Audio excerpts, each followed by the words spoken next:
और ट्रंप की युद्ध विराम की कोशिशों पर यूरोप ने पानी फेरने की साजिश रची है। ऐसी साजिश जिसमें युद्ध की कल्पना अमेरिका के बिना की गई है और वॉर जोन चुना गया है। आर्कटिक से लेकर बाल्टिक सागर तक समुद्र को यही नहीं, यूरोप की तैयारी बता रहा है कि उनका उद्देश्य रूस के जहाज और न्यूक्लियर पावर्ड साइट्स पर अटैक करना है। आइस कटर को नष्ट करना भी फोकस है। अब क्या है रणनीति और क्या है तैयारी, इस खास रिपोर्ट में आपको दिखाते हैं। ट्रंप के प्रस्ताव पर युद्ध विराम को ठुकराने की जो साजिश इस समय यूक्रेन और यूरोपीय देश कर रहे हैं, अब उसका भविष्य बहुत भयावह होने की आशंका है। ऐसा सिर्फ इसलिए नहीं कि यूरोप की मदद से ज़ेलेंस्की जंग में कोई बड़ी कामयाबी हासिल कर सकते हैं,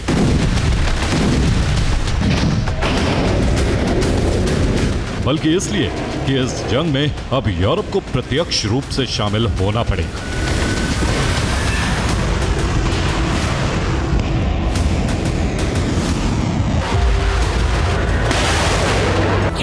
लेकिन ऐसा हुआ तो क्या यूरोपीय देश रूस से मुकाबला कर पाएंगे? क्या अलग अलग मोर्चे यूरोपीय देश संभाल पाएंगे? और क्या रूसी हथियारों का मुकाबला यूरोप कर पाएगा?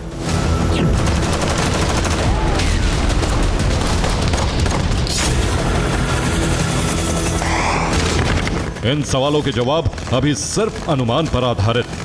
और अनुमान यह है कि अगर अमेरिका जंग से खुद को अलग करता है तो यूरोपीय देश लंबे समय तक रूस के सामने नहीं टिक पाएंगे।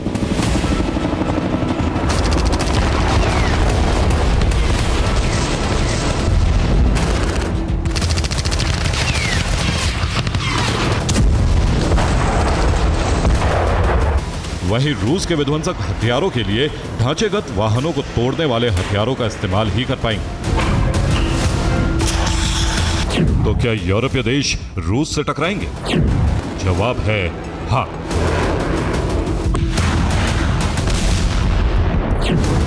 क्योंकि तैयारी शुरू हो चुकी है और इस तैयारी में अत्याधुनिक हथियारों के निर्माण की गति बढ़ाकर तैनाती बड़े पैमाने पर की जा रही है, जिसका एक प्रमाण देखिए। ये यूक्रेन के मागुराव V7C ड्रोन है, जिन्हें अपग्रेड किया गया है। इस ड्रोन में अब surface to air missile platform जोड़ा गया है और इसमें जो AIM-9 मिसाइल तैनात की गई है वो पूरी तरह से रिमोट कंट्रोल्ड है। यानी ये ड्रोन अब एरियल टारगेट को नष्ट करने के लिए पूरी तरह से तैयार है।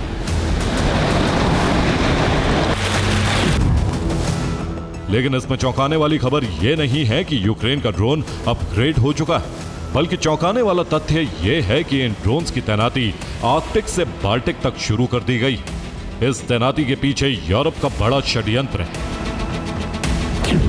मकसद यह है कि अब बाल्टिक में तैनात एरियल व्हीकल आसानी से गिराए जा सकें, ताकि बाल्टिक सागर के पश्चिम और दक्षिणी हिस्से में रूस घुसपैठ न कर सके। रूस के फाइटर प्लेन अंतर्राष्ट्रीय सीमा का उल्लंघन न कर सके। ठीक ऐसे ही आर्कटिक क्षेत्र में जारी रूस की हलचल सीमित की जा सकेगी।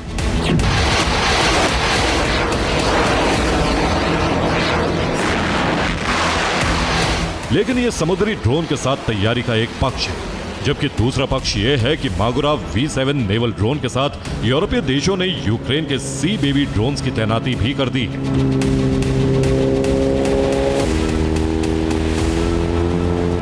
और इन ड्रोन्स की तैनाती का मकसद है रूस की पनडुब्बियों पर हमला,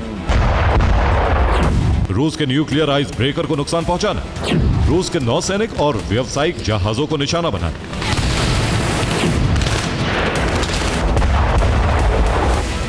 यही वजह है कि आर्कटिक और बाल्टिक क्षेत्रों में यूरोप ने काला सागर में कारगर भूमिका निभाने वाले मागुरा और सी बेबी ड्रोन्स की तैनाती बढ़ा दी, जिसमें मागुरा V7 अब पहले से ज्यादा घातक हो चुका है और इसकी पुष्टि नॉर्वे में रूसी राजनयिक ने भी कर दी है। निकोलाई कोर्चुनोव के मुताबिक नॉर्वे के उत्तरी क्षेत्रों में तेजी से तैनाती हो रही है। आर्कटिक क्षेत्र में सैन्य गतिविधियां बढ़ गई हैं। ये गतिविधियां यूरोप की सुरक्षा मजबूत नहीं करेंगी, बल्कि रूस से सैन्य और राजनीतिक टकराव बढ़ाएंगी। और टकराव बढ़ना लगभग अब तय है, क्योंकि जंग के मोर्चे पर यूरोप यूक्रेन अब आगे बढ़ते जा रहे हैं।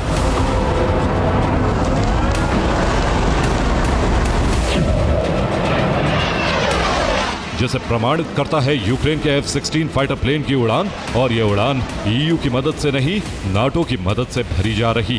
दावा है कि इन F-16 को नाटो से मिले ग्लाइड बम से लैस कर दिया,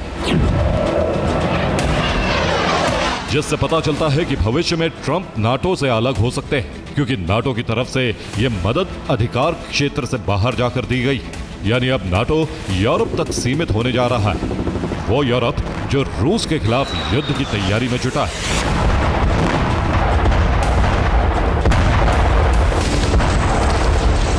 ब्यूरो रिपोर्ट, TV9 भारत।